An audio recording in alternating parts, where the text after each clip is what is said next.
ఈ వీడియోలో మనం ఒక సరళ విద్యుత్ వలయాన్ని ఎలా తయారు చేయాలో, అలాగే దానిని సూచించే వలయ పటాన్ని ఎలా గీయాలో వివరంగా నేర్చుకుందాం. ఇక్కడ సరళ విద్యుత్ వలయం అంటే సింపుల్ ఎలక్ట్రికల్ సర్క్యూట్ అన్నమాట. ఇక్కడ నా దగ్గర ఒక చిన్న బల్బ్ ఉంది. మీరు గమనిస్తే దీనికి రెండు తీగలు అనుసంధానించబడి ఉన్నాయి. ఒకటి ఎరుపు రంగు తీగ, మరొకటి నలుపు రంగు తీగ.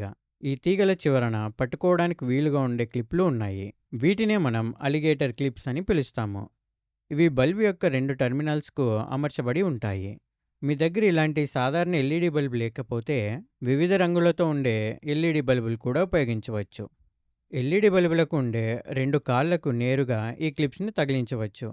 ఒకవేళ మీ వద్ద అలిగేటర్ క్లిప్స్ లేకపోయినా ఎలాంటి ఇబ్బంది లేదు.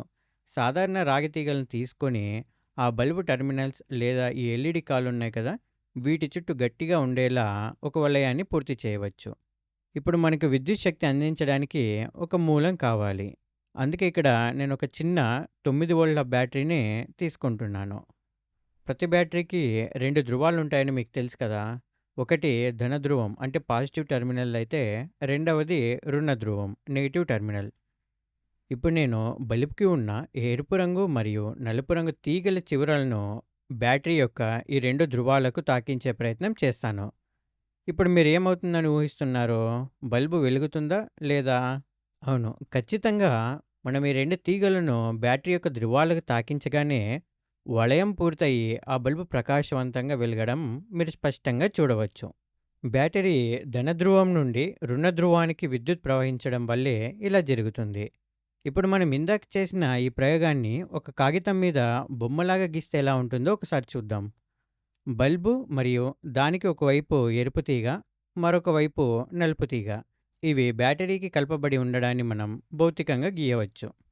కానీ శాస్త్రీయంగా ఒక విద్యుత్ వలయాన్ని కాగితంపై సూచించడానికి మనం ఇలా ప్రతిసారి భౌతిక చిత్రాలను గీయము.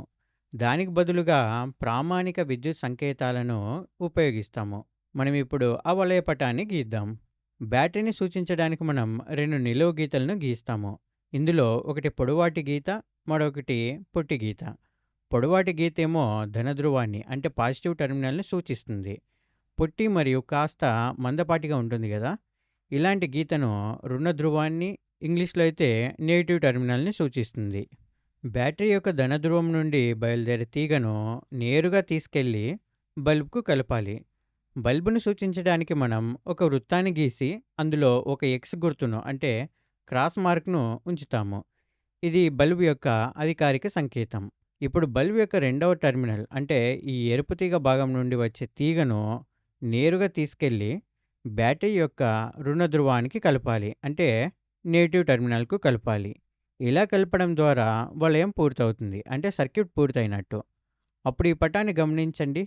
బ్యాటరీ అనుసంధాన తీగలు మరియు బల్బు అన్ని సంకేతాల ద్వారా ఎంత సులభంగా మరియు శాస్త్రీయంగా సూచించబడ్డాయో చూశారు గదా! ఎప్పుడైనా సరే విద్యుత్ వలయాలను కాగితంపై వ్యక్తపరచాల్సి వస్తే తప్పనిసరిగా ఈ ప్రామాణిక వలయ పటాల్ని గీయాలి. అంటే ఈ సర్క్యూట్ డయాగ్రామ్స్‌ని గీయాలి. ఇలా చేయడం వల్ల ఏ దేశంలో ఉన్న శాస్త్రవేత్త అయినా సరే ఆ వలయంలోని విద్యుత్ భాగాలను సులభంగా అర్థం చేసుకోగలుగుతారు.